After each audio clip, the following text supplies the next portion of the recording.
Aquarius, hi! Welcome to Mr. Queen PH. At titingnan natin ang energies ng inyong kaperahan, money, career, finances for January 2025. So if you're interested in private readings, meron tayong link sa description. At sa pinned comment, pakicheck nyo na lang information kung paano mag-book for a private reading. And please subscribe to our channel to show your support, like, share this video. Comment na rin kayo kung kayo naka-resonate. And thank you sa mga hindi nagsiskip ng ads. Malaking bagay yan para sa ating channel. Okay, let's see Aquarius. Energies for your kaperahan, money, career, finances for Aquarius. You have the owl. Uy, this is wisdom, knowledge.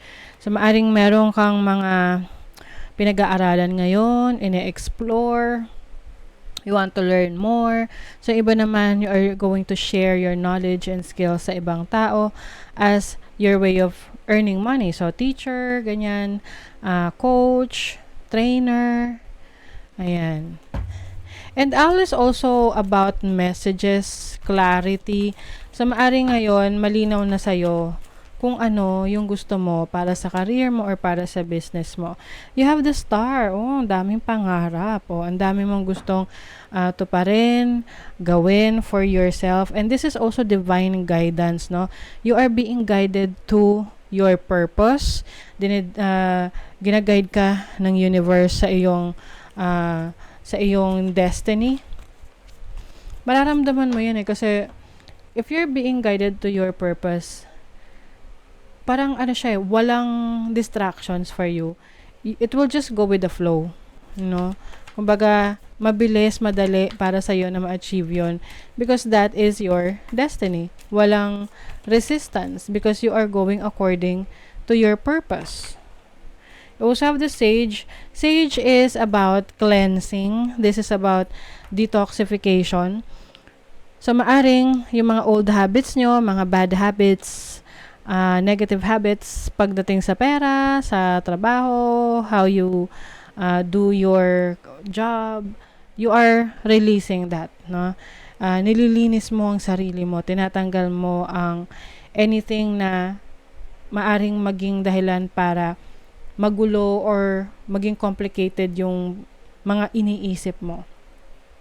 Minsan kasi nag-overthink tayo or nagkakaroon tayo ng mga negative self-talk na I'm not that good enough, hindi ko kaya yan, things like that, no? So, ngayon, alam mo sa sarili mo what direction you want to go at alam mo rin sa sarili mo na may sapat ka na kaalaman, kakayanan para maisakatuparan yon.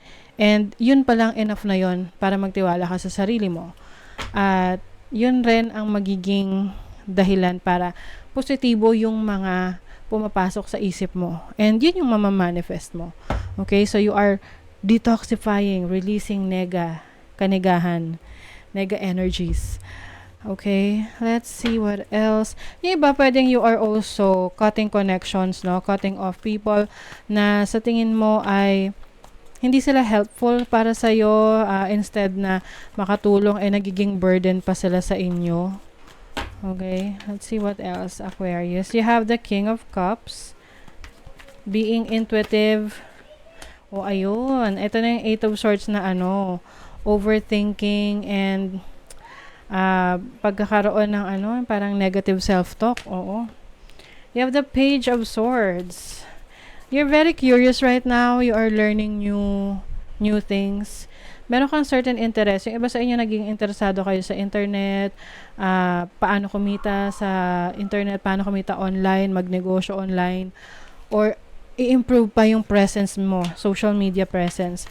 Nine of Pentacles is having the means or the resources that you need. Yung having a comfortable life, may mga accomplishment ka. So, I see prosperity in you, no? The moment na i-allow mo yung sarili mo na mag-aral pa ng mga ibang makakatulong sa'yo para ma-improve yung iyong abilities. You have the Six of Wands. So, yung ganda nito kasi this is success. Yes. Nine of Pentacles, Six of Wands. This is success in your finances. Maaring meron kang goal pagdating sa pera na ma-achieve mo ngayong January. Let's say, sale or income, no, na gusto mong ma-achieve ngayong January, you will be able to do that. I also see here, sa iba sa inyo, Aquarius, meron kayong fame ngayong January. Parang mapofocus yung attention sa inyo. Parang you're going to shine ngayong January. So, if you are someone na nasa social media, you're doing content creation, maaring mag-viral yung mga videos mo or mapunta yung attention ng tao sa'yo, or you might earn from social media or internet. Maging successful yung mga goals mo doon. Okay?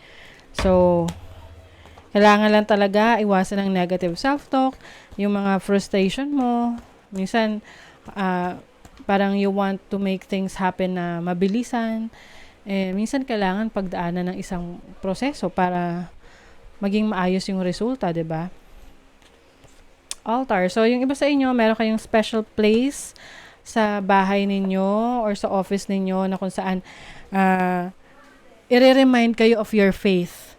Yung inyong pagtitiwala sa Diyos, sa sarili ninyo, or sa kung anumang belief system ninyo.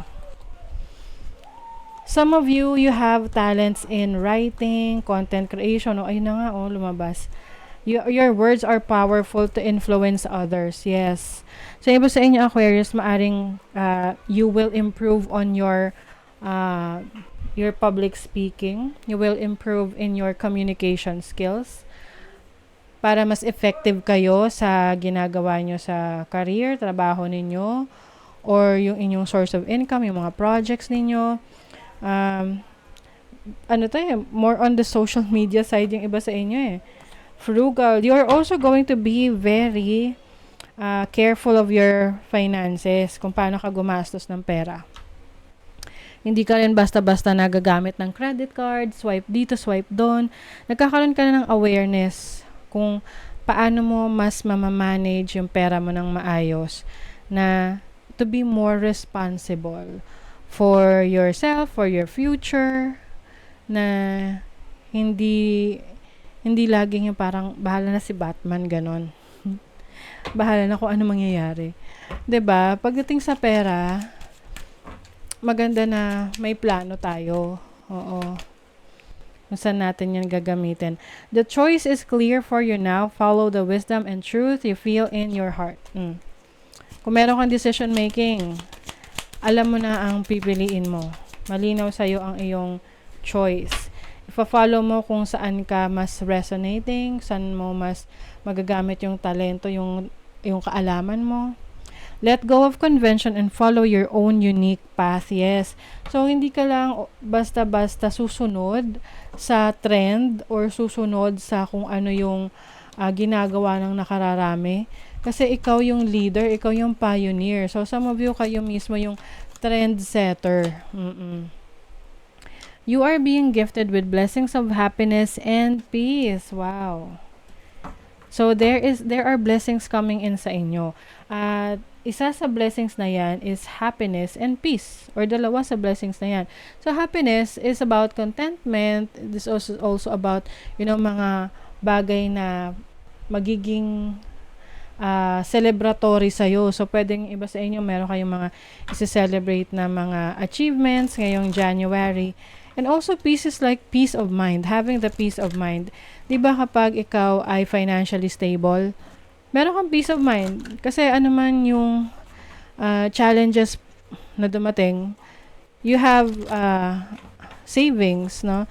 Dahil meron kang magagamit, kumbaga, sa oras ng pangangailangan. At hindi mo kailangang mamroblema sa resources mo. Dare to be the first. Dare to be different.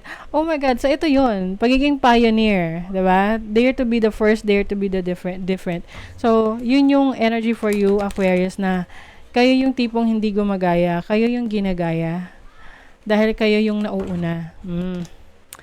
Open to psychic awareness to recognize portents of the future. So, yung inyong instinct, yung intuition nyo, ay mas lalong lumalakas, no? So, malaking tulong yan sa inyong mga diskarte sa buhay, yung mga actions na gagawin nyo moving forward, mga decisions na pipiliin ninyo. So, be open to your psychic guidance kasi you are divinely guided. Yung mga downloads na yan, mga information na nakukuha nyo ay very helpful sa pag-navigate ninyo sa inyong career, sa business nyo, or sa finances. So, that is your reading, Aquarius. Thank you so much. See you again.